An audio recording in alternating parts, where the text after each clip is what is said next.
We're going to talk now with Melissa Melendez. She's an assemblywoman, Republican from Lake Elsinore. She's contacted Jerry Brown, sent a letter.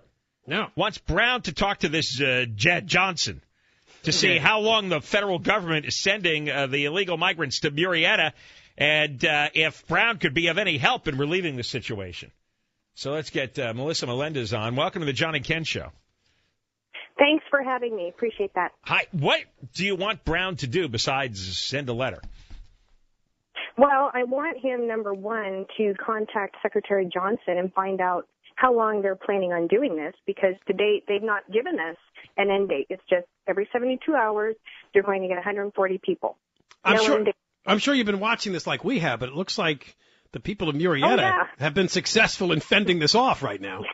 Yes, they have. But, you know, I'm sure you all have seen the reports, too, where it wasn't it's not just Murrieta residents protesting. There are a lot of other residents from surrounding cities coming, too. But then we had the La Raza decided to come to the protest and be on the other side, and that's when things started to get ugly. It's not a pretty situation, but now, you know, so I sent a letter to Governor Brown and said, look, you need to find out how long this is going to go on, and then you need to get the resources for us to deal with this problem. We have law enforcement who are supposed to be patrolling the streets, and instead they're at the Border Patrol station trying to keep riots from breaking out. You have Border Patrol agents who are supposed to be doing their jobs who are now processing immigrants and completely out of the realm of what they were supposed to be doing. So there's a cost associated with that. And we didn't ask for the problem, so they need to find the money to backfill what we've already spent. Have you heard back from the Brown administration?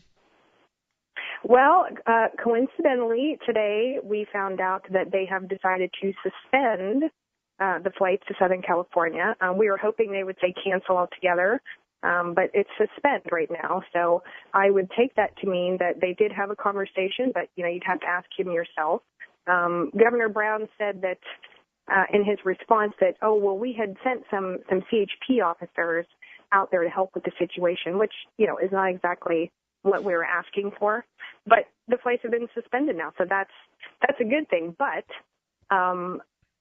the first time they were going to send the buses and we got word of it, they then said, no, we changed our minds, we're not sending them.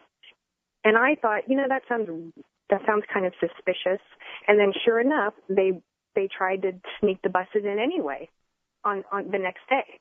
So that didn't go over very well, and that's when you had protesters. And, you know, people are really pretty angry. Has anybody in government explained why Murrieta was selected?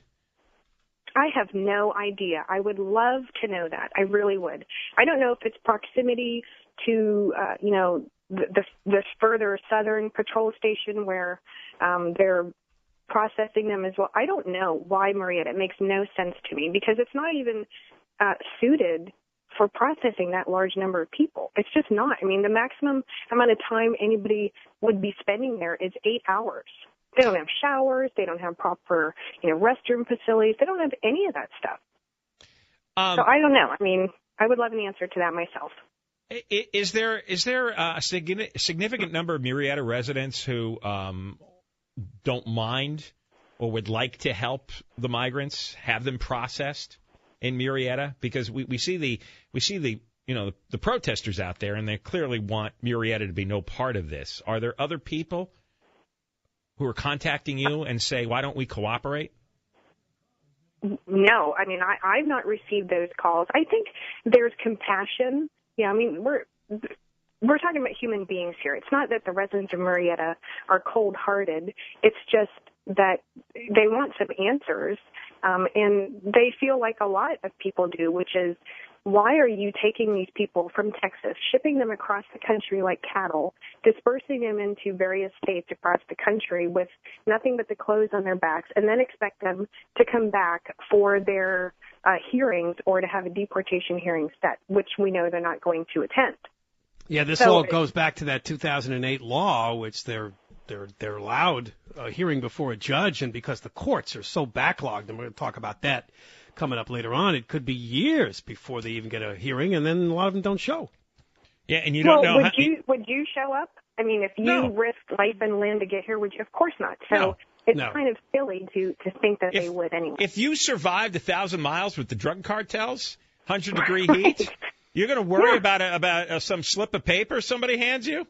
It's like, what do you care about that? I mean, it's nonsense. Even, one of the stories I'm hearing are that, so they take this trek across whatever country they're coming from, and they take their family's fortune to pay a coyote to get them to the border. They're dumped off at the border, and they sit and they wait for Border Patrol because Border Patrol is saving them. In their minds, that's what's going on. And they know up front they're going to get the slip of paper.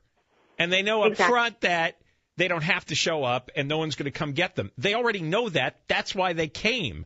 I'm shocked the way the politicians and the idiot journalists go, well, they're going to be given a summons and they have to report. They know they're getting it. They know they have to report, and they know if they don't, it doesn't matter. If they thought they were going to get deported, they wouldn't come. Exactly. I mean how hard is this to understand? I know. And again, we get it that these are people coming from, many of them, deplorable conditions, right? Violence and that's horrible. And I understand why they want to come here. But we cannot absorb everyone who wants to come here escaping violence or oppression. We can't afford to do that. And in my opinion, it's, the Obama administration has hung out the sign that says open for business. Come on over. We aren't going to do anything. So they're inviting people in, which is why I think you've had this surge of people, because if there are no consequences, what have you got to lose? All right. Assemblywoman Melissa Melendez, thanks for talking to us. We appreciate it. Thanks, guys. Appreciate it. All right. Again, she's asking a couple of things. When is Murrieta going to get some relief from this potential surge of people coming to that Border Patrol station in that town? And also, she's asking for, financial reimbursement for the costs locally of dealing with this. Could the federal government leave Murrieta alone? I mean, there's so much federal land available. There's, most of the West is federal land. Go build a building somewhere out in the desert and handle this. Stay out of the local towns.